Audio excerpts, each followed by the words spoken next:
Loué soit Jésus-Christ qui nous délivre de la colère qui vient. Sa paix soit avec vous. La Vierge Marie à Fatima a demandé la consécration à son cœur immaculé. Et c'est pour avoir été consacré, c'est-à-dire offert, donné par ses évêques, que le Portugal, lors de la dernière guerre mondiale, a été épargné. Et de même, nombre de paroisses françaises, telles par exemple Saucé dans la Manche, ont elles aussi, bien qu'en pleine zone de bombardement, été épargnées pour avoir par leur curé été consacrées au cœur immaculé de Marie. C'est dire que la demande de la Vierge Marie à Fatima, que le pape et les évêques en communion avec lui consacrent tout spécialement la Russie, est importante. En effet, la Vierge Marie dit que de la consécration de la Russie et donc de sa conversion dépend la paix du monde. Aussi vrai que c'est de l'unité de l'Église que dépend le salut du monde. Jésus, priant ainsi par exemple, « Père, qu'il soit un comme nous sommes un, afin que le monde croie que tu m'as envoyé. » Imaginez la puissance de l'Évangile et l'avenir du monde si Moscou devient catholique. Rappelons-nous que les 3 enfants de Fatima, au fin fond du Portugal en 1917, ne savaient rien ni de la Russie, ni de l'avènement du communisme qui allait survenir à la fin de la même année. Et pourtant c'est à eux, à qui le 13 juillet 1917, la Vierge dit ceci. « Si l'on fait ce que je vous demande, beaucoup d'âmes se sauveront et l'on aura la paix. La guerre de 14-18 va finir, mais si l'on ne cesse pas d'offenser Dieu, sous le règne du pape Pie XI en commencera une autre, pire. Si l'on écoute mes demandes, la Russie se convertira et l'on aura la paix. Sinon, elle répandra ses erreurs dans le monde entier, provoquant des guerres et des persécutions contre l'Église. Les bons seront martyrisés, le Saint-Père aura beaucoup à souffrir, et plusieurs nations seront anéanties. Et c'est ce qui s'est passé avec la terrible guerre de 39-45 et l'avènement du communisme en Russie. Terrible malheur que l'on aurait pu éviter si l'on avait écouté les demandes de Notre-Dame de Fatima. Combien de malheurs nous faudra-t-il encore avant que nous ayons recours au cœur de cette mère à qui Dieu a confié la paix du monde, aussi vrai que grâce à elle, la paix, Jésus, est venu jusqu'à nous.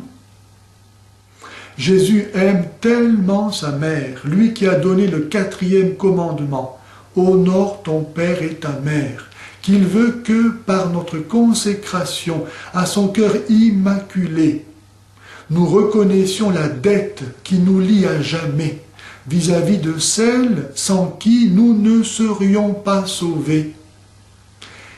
Et glorifions jusque-là le mystère de l'incarnation. Il dit par exemple à Lucie, « Aie pitié du cœur de ta très sainte mère, couvert des épines que les hommes ingrats lui enfoncent à tout moment, sans qu'il y ait personne pour faire un acte de réparation afin de les retirer. » Le devoir de réparation au cœur du message de Fatima est caractéristique de la vie chrétienne. En effet, Jésus est venu pour réparer, au prix de son sacrifice, d'une valeur infinie parce que divin, le mal que nous avons commis. Aussi, tout chrétien se doit de s'unir à la passion de Jésus pour réparer non seulement ses propres péchés, mais ceux d'autrui. Et à cette fin, la Vierge Marie donne notamment la dévotion de la communion réparatrice des 5 premiers samedis du mois, promettant d'assister à l'heure de leur mort, avec toutes les grâces nécessaires à leur salut, ceux qui pratiqueront cette dévotion.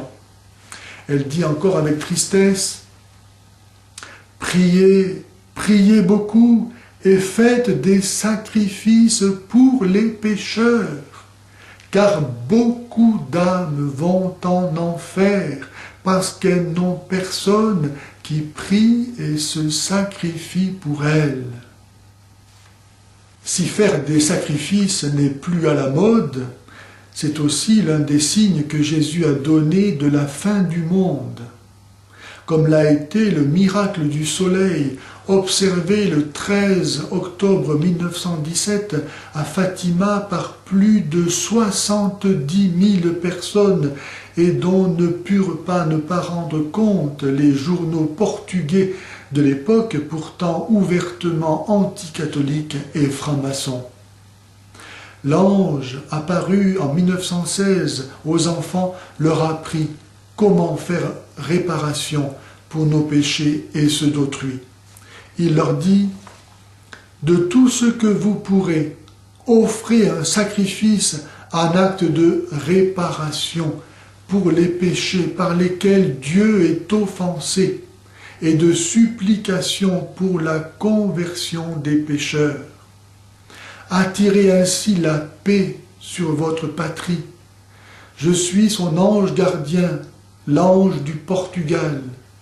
Surtout acceptez et supportez avec soumission les souffrances que le Seigneur vous enverra. » Et la Vierge Marie insiste, elle dit aux enfants lors de l'apparition du 13 juillet 1917, « Sacrifiez-vous pour les pécheurs et dites souvent à Jésus, spécialement lorsque vous faites un sacrifice, « Ô Jésus, c'est pour votre amour, pour la conversion des pécheurs et en réparation des péchés commis contre le cœur immaculé de Marie. » La première et la principale pénitence que Dieu exige de nous est l'accomplissement scrupuleux de nos devoirs d'État.